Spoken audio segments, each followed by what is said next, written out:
Yan ang museum ng ano ba to? Anong museum to, Carme? Pearl, ano? Ayan. Perling Pat Visitor and Experience Center. Ayan siya. Pasukin natin. Guys, tara. Bagay, dyan mo tayo dadaan. Saan tayo lumusot sa kanila? Oo. Ang ganda niya. Parang lumang building lang na butas-butas. Pero si ano siya, parang museum.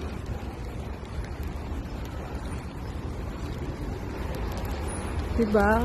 Yung haligi niya may mga awang-awang. Oh, may mga upuan pala rito. Sa ngayon pa lang ako nakapasok dito. Daig pa ako ni Jam Jam. Jam Jam ang...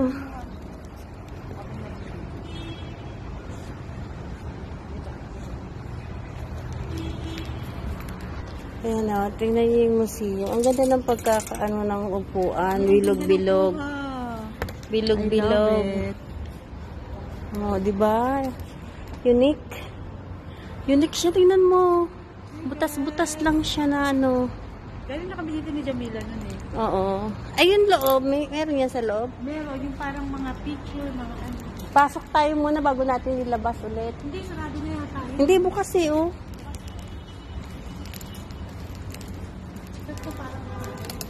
Ay, sarado nga. Dapat anong oras? Ay, Nay! Bumubukas! Eh, baka masarado tayo. Wala na eh, oh. Ang galing, automatic pala siya. Automatic pala siya. Meron yun sa loob? Ha? Ayan lang. Sa kabila meron. Ayan, oh. Automatic pala yung ano niya. Ay, ano ko nga sa TikTok yan. Ayan, ganda niya, guys. Ayan yan eh. Ay, sumasara na siya, oh.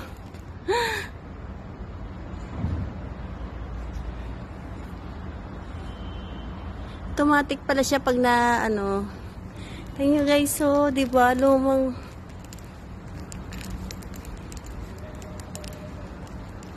Para siyang, ano, kuweba-kuweba lang.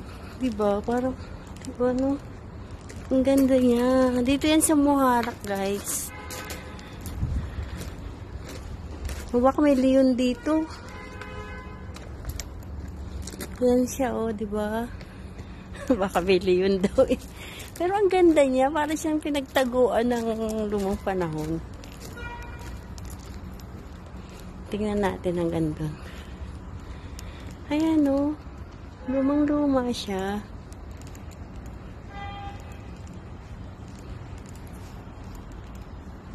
Ito pala yung pangalan niya. Ayan.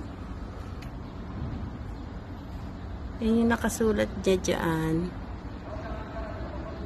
Sa English at ito sa Arabic. Diba?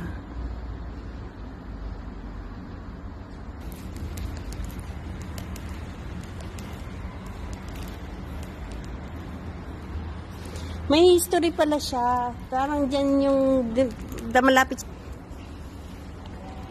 Yan. Ganda naman.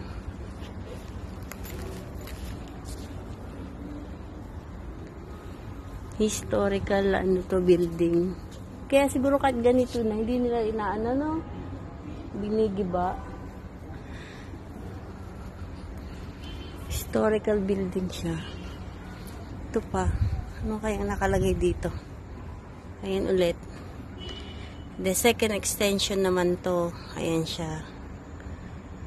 The Amara was built on 1920 and many interior transformation continued to take place later. It consists of a wide sheltered area on the north where larger materials could be stored. On the corner facing the jetty, sea reception office was located. This room that had independent access to the was the control point observation platform for the incoming and outgoing product. Oh, ito nga yung daungan.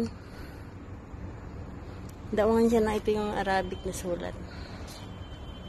Yan.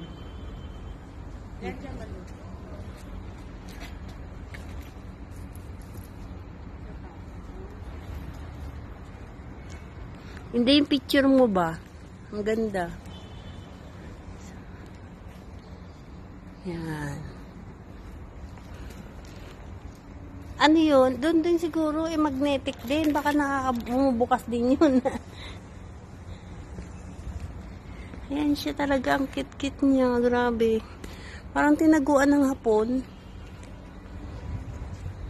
Parang pinagtaguan ng hapon, no? May underground. Oh, diba? As in, yan yung history ng ano sigurado, yung lupa pa noon. O, diba? Grabe. Oh, ito pala may nakasulat. Nakasulat siya, ayan. The first pag ganun pala, doon ang, ito ang una, yun ang extension na pangalawa, yung tinignan namin.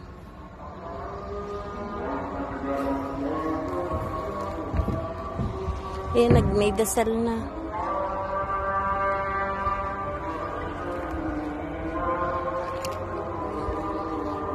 Ayan. Doon siguro, may mga ano pa doon.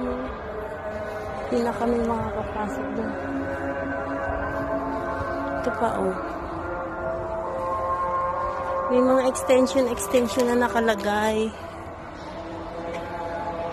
Ayan, oh. Ayan yung history niya dito. Ayan yung Arabic.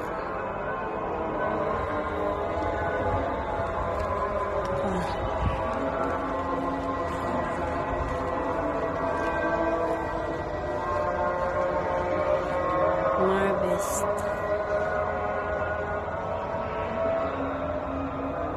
Dito yung ini-store yung dates. Diba? Diyan daw ini-store yung dates kung saan. Galing, no? Hindi nila ginigipan. Tagal-tagal na nito. Historical building. Tayo na. Yan siya. Dito po yan sa Muharraq. One of the historical building here in Bahrain. Na talagang napakaluma na pero hindi nila ginigiba. Ayan, oh. As in empty lang siya pero nilagyan nila ng story. Tingnan mo, oh, yung mga lumang bahay. Dito pala yan, oh, diba? Ganda.